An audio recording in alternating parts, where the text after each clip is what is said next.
గత నెల 22వ తారీఖున కోటపేట నుండి బట్లపాలిక గ్రామానికి ఒక మెచ్యూర్ ఫంక్షన్కి వెళ్తున్న తోటపాట గ్రామస్తులు మన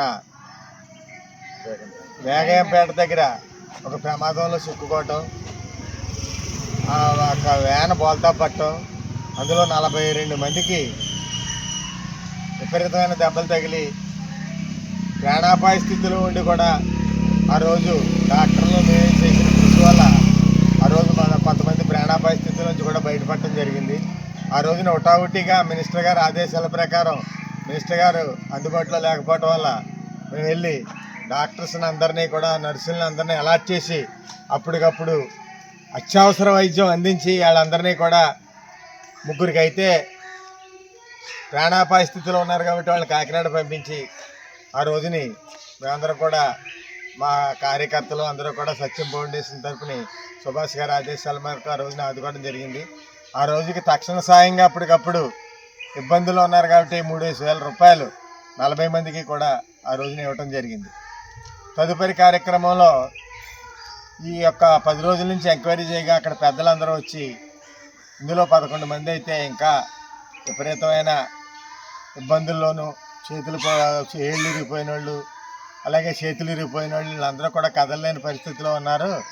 వాళ్ళందరూ కూడా ఎక్కాడితే కానీ డొక్కాడే పరిస్థితిలో లేని నిరుపేదలని అందరూ తెలియజేయడంతో ఈ రోజున మినిస్టర్ గారి ఆదేశాల మేరకు, మినిస్టర్ గారు అసెంబ్లీలో ఉండటం వల్ల ఆయన ఆదేశాల మేరకు గ్రామంలోకి వచ్చి అందరినీ పరిశీలించి ఇందులో బాగా బాగోని లేగలేని పరిస్థితిలో ఉన్న 11 మందికి 7,000 చొప్పున ఈ రోజుని ఆర్థిక సహాయం చేయడం జరిగింది.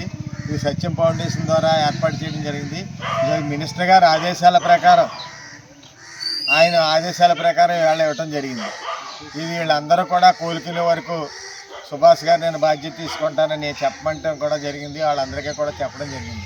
వీళ్ళు కోలుకునే దాని వరకు కూడా ఆ బాధ్యతని ఖచ్చితంగా సత్యం ఫౌండేషన్ తరపుని మేము తీసుకుంటామని సుభాష్ గారి ఆదేశాల ప్రకారం తెలియజేసుకుంటూ సెలవు తీసుకుంటాం. ఫిబ్రవరి 22వ తారీఖున జరిగినటువంటి గాంధీనగర్ తోటపేట గ్రామంలో ఉన్న దళిత గ్రామం నుంచి సుమారు 50 మందితో ప్రయాణం చేయడం జరిగింది మసపల్లికి. అయితే వేగంపేట వెళ్ళేసరికి అక్కడ వ్యాన్ బోల్తా పడి సుమారు 40 మంది గాయాలతో విపరీతమైన గాయాలతో ఉండటంతో మన రాష్ట్రంలో ఉన్నటువంటి కూటమి ప్రభుత్వం, జనసేన నాయకులు, కూటమి ప్రభుత్వం కలిపి సకాలంలో స్పందించి పోలీసు సహకారంతో, వైద్య సహకారంతో వితిన్ సెకండ్లో వైద్యులకి అందరికీ సంప్రదించి కూటమి నాయకులు అయితే ఉన్నారో వాళ్ళు మరి రోగుల్ని త్వరగా ట్రీట్మెంట్ ఇప్పించడం జరిగింది. అదేవిధంగా మరి సత్యం ఫౌండేషన్ ద్వారా గత సుభాష్ గారు ఆదేశాల మేరకు ఈ ఎవరైతే గాయాలతో బాధపడుతున్నారో వాళ్ళందరికీ తక్షణ సహాయంతో 3,000 రూపాయలు అందించడం జరిగింది. వారి నిత్యావసర సౌకర్యాలు కూడా ఇచ్చు తమ అమూల్యమైన ఓదార్పు ఇచ్చి కూడా మంచిగా ఆదరించారు. అలాగే విపరీతమైన గాయాలు ఇన్ని రోజులు జరిగిపోతున్నా, నెల రోజులు జరిగిపోతున్నా గత ప్రభుత్వాలు అయితే పట్టించుకోగానే ఈ కూటమి నాయకులు ఉన్నారు సత్యం ఫౌండేషన్ ద్వారా ఆ రోజు ఆదరించడంతో పాటు అప్పుడు లేకుండా మరలా ఈరోజు వచ్చి గ్రామంలో ఉన్నటువంటి దళిత గ్రామంలో ఉన్నటువంటి దళిత ప్రజలందరూ కూడా ప్రేమించి వారికి 15,000 రూపాయలు ఈ రోజున సహాయం అందించి తమ అమూల్యమైన ఓదార్పుని అందించారు.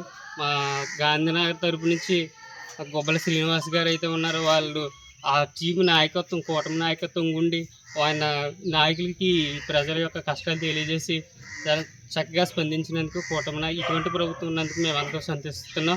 ఈ దళితుల పట్ల ఏ ప్రభుత్వాలు అయితే ఆశ చూపించో చిన్న చూపు చూస్తాయి, కానీ ఈ కూటమి ప్రభుత్వం దళితుల పక్షాన ఉన్నదని ఈ విధంగా మాకు తెలియజేస్తున్నందుకు చాలా ధన్యవాదాలు సార్.